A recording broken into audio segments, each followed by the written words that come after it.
क्रीडा क्षेत्रातल्या भ्रष्टाचाराच्या संदर्भात तुम्ही निवेदन वगैरे दिलेले आहेत, त्याच्या संदर्भात वरिष्ठांकडे तुम्ही काय तक्रार केली? वरिष्ठांकडे आम्ही यापूर्वी तक्रार केली होती आणि त्या संदर्भात अहवाल देखील प्राप्त झालेला आहे वरिष्ठ मंत्रालय कार्यालयात, परंतु त्याच्यावर कारवाई होत नाही. म्हणून आम्ही वरिष्ठांना पुन्हा पत्रव्यवहार देखील केला आहे आणि त्या संदर्भात आम्ही कारवाई न केल्यास आंदोलन देखील करण्याचं आम्ही त्या ठिकाणी सांगितलेलं आहे. कारण की क्रीडा क्षेत्रात भ्रष्टाचारामुळे ज्या खेळाडूंवर अत्याचार होत आहेत, ज्या बालगोपाल खेळाडूंना ज्या पॉलिसीज बनल्या पाहिजे त्या न बनता जे रेट कॉन्ट्रॅक्ट करून 50,000ची वस्तू 90,000-90,000पर्यंत तुम्ही विकत घेतात, खरेदी विक्री करतात. म्हणजे त्या ठिकाणी तुम्ही 40,000 मार्जिन चालतो, पण राष्ट्रीय पदक विजेत्या खेळाडूला 25 वर्षापूर्वी 11,000 रुपये स्कॉलरशिप होती आणि आजही 11,000च आहे. राष्ट्रीय आपलं जो पंच आहे किंवा राज्यस्तरीय पंच आहे त्याला 300 रुपये प्रमाणे तुम्ही मानधन देतात.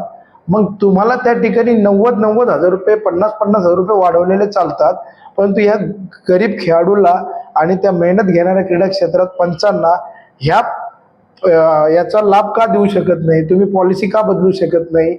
त्याचबरोबर क्रीडा खात्यामध्ये असे काही अधिकारी भरलेले आहेत की ज्या अधिकाऱ्यांचं मी नेहमी पाठपुरावा पहिल्यापासून करत आलो, परंतु प्रधान सचिव साहेबांना भेटल्यानंतर त्यांनी स्पष्ट त्या ठिकाणी ज्या पद्धतीने त्यांचा प्रतिसाद मी बघितला तो अतिशय म्हणजे खेदजनक प्रतिसाद होता की जेव्हा एखाद्या अधिकाऱ्याचं भ्रष्टाचाराचे पुरावे तुमच्याकडे पूर्ण मिळालेत आणि तुम्हाला ते सगळे पुराव्यानिशी अहवाल सुद्धा समितीने सादर केला, तर तुमचं काम आहे ना की कारवाई करावी. त्या संदर्भात आम्ही त्यांना भेटल्यावर विचारलं तर ते काही त्यांचा असा प्रतिसाद मिळाला नाही. म्हणून त्याच्यामध्ये महाराष्ट्र शासनाचा एक शासन निर्णय झालेला आहे आणि त्या शासन निर्णयामध्ये माहिती अधिकाराखाली प्राप्त माहिती अथवा इतर स्रोताद्वारे प्राप्त झालेले शासकीय अधिकाऱ्यांविरुद्धचे पुरावे सादर झाल्यास त्वरित दंडात्मक कारवाई करण्याबद्दल 1 नोव्हेंबर 2008 रोजी राज्यपालांच्या आदेशाने तो परिपत्रक निघालेला आहे.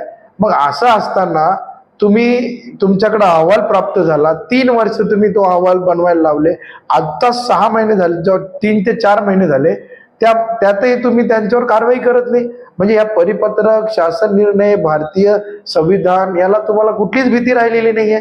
म्हणजेच मी त्यांना हेही बोलून आलो की सर, असं केल्यानंतर भारतीय न्याय संहितेचे कलम 125चं उल्लंघन होईल, त्यामुळं आपण अशा प्रकारचं गैरकृत्य करू नका, जेणेकरून मला या संदर्भात उपोषणाला बसणं भाग पडेल.